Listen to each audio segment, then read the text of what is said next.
Hai, apa kabar? Saya berharap Tuhan menyertai Anda, menyertai saya, menyertai kita semua. Amin. Mari kita membuka firman Tuhan hari ini yang terambil dari kitab Yosua. Yosua pasal yang ke-23 ayat pertama sampai dengan ayat yang ke-16 dengan judul Pidato Perpisahan Yosua kepada para pemimpin bangsa itu. Ayat yang pertama. Lama setelah Tuhan mengaruniakan keamanan kepada orang Israel ke segala penjuru terhadap semua musuhnya, dan ketika Yosua telah tua dan lanjut umur, dipanggilnya seluruh orang Israel, para tua-tuanya, para kepalanya, para hakimnya, dan para pengatur pasukannya, dan berkata kepada mereka, "Aku telah tua dan sangat lanjut umur, dan kamu ini telah melihat segala yang dilakukan Tuhan Allahmu kepada semua bangsa di sini demi kamu, sebab Tuhan Allahmu dialah yang telah berperang bagi kamu."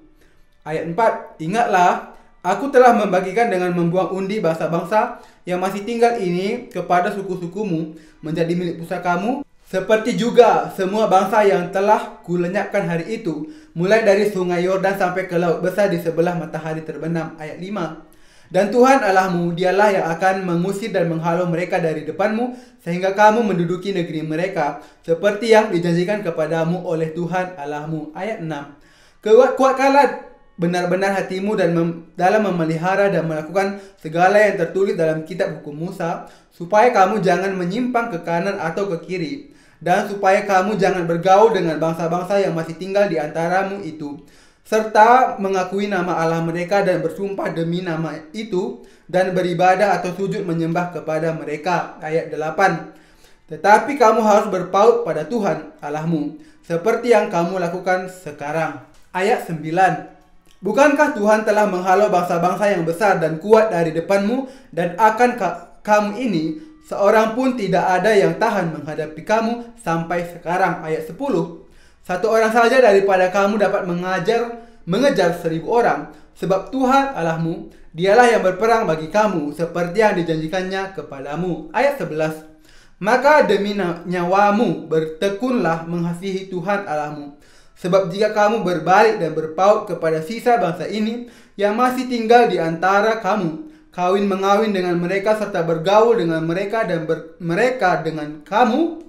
Ayat 13, maka ketahuilah dengan sesungguhnya bahwa Tuhan Allahmu tidak akan menghalau lagi bangsa-bangsa itu dari depanmu, tetapi mereka akan menjadi perangkap dan jerat bagimu, menjadi cambuk pada lambungmu dan duri di matamu, sampai kamu binasa dari tanah yang baik ini yang telah diberikan kepadamu oleh Tuhan Allahmu.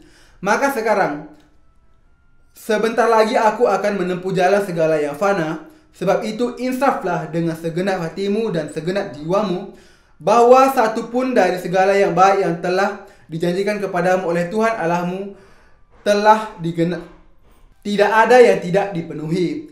Semuanya telah digenapi bagimu. Tidak ada satupun yang tidak dipenuhi. Ayat 15, tetapi seperti telah datang atas kamu segala yang baik yang telah dijanjikan kepadamu oleh Tuhan Allahmu, demikianlah Tuhan akan mendatangkan atas kamu segala yang tidak baik, sampai Ia telah memusnahkan kamu dari tanah yang baik ini yang diberikan kepadamu melangkahi oleh Tuhan Allahmu. Ayat 16, apabila kamu melangkahi perjanjian yang telah diperintahkan kepadamu oleh Tuhan Allahmu, dan pergi beribadah kepada Allah lain dan sujud menyembah kepada mereka, maka murka Tuhan akan bangkit terhadap kamu, sehingga kamu segera binasa dari negeri yang baik yang telah diberikannya kepadamu. Demikianlah firman Tuhan.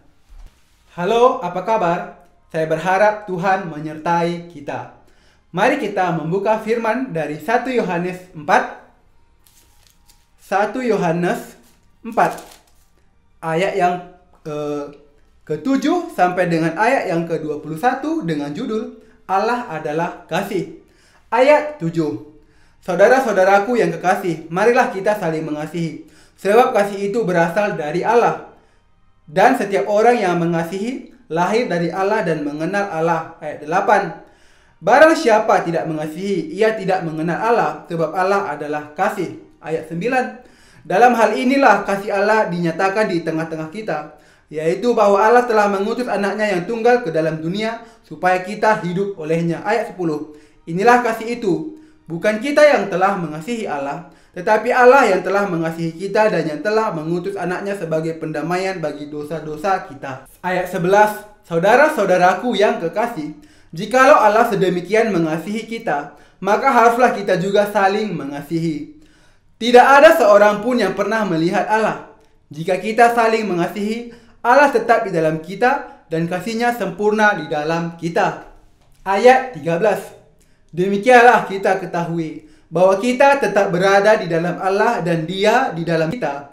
Ia telah mengaruniakan kita mendapat bagian dalam roh-Nya. Ayat 14. Dan kami telah melihat dan bersaksi bahwa Bapa telah mengutus anaknya menjadi juru selamat dunia. Ayat 15. Barang siapa mengaku bahwa Yesus adalah anak Allah, Allah tetap berada di dalam dia dan dia di dalam Allah. Ayat 16. Kita telah mengenal dan telah percaya akan kasih Allah kepada kita. Allah adalah kasih. Dan barang siapa tetap berada di dalam kasih, ia tetap berada di dalam Allah dan Allah di dalam dia.